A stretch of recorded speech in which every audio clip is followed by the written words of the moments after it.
जी बिस्मिल्लाहिर्रहमानिर्रहीम।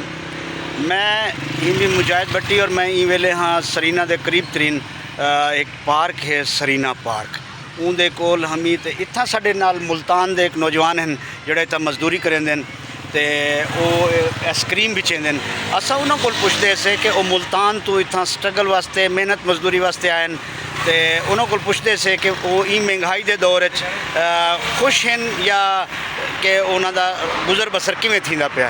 जी बेटा अपना ना दसे सो। अस्सलाम वालेकुम, मेरा नाम वली सिद्दीक है। मैं मुल्तान में था मोर कंपनी कम करना एक मोमन है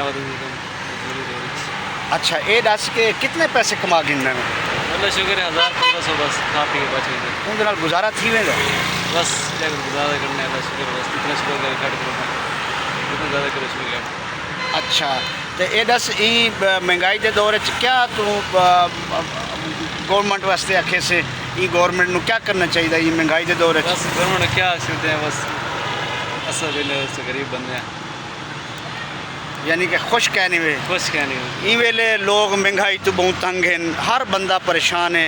ई महंगाई के दौर दे विच पिस के रह गया है। अपना गवर्नमेंट ने 18 रुपए वल पेट्रोल बढ़ा दिता है। इंतहाई अफसोस की गाल है, बंदा रोटी रोज़ी तो तंग थी गया है।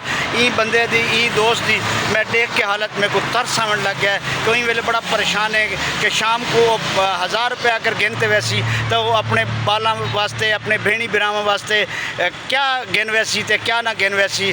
तो गवर्नमेंट को सोचना चाहिए ई दौर विच महंगाई के दौर विच गरीबों वास्ते कोई रिलीफ देवन। तो बहुत शुक्रिया बहुत मेहरबानी कि बच्चे तुसां ये टाइम दिता। Thank you very much.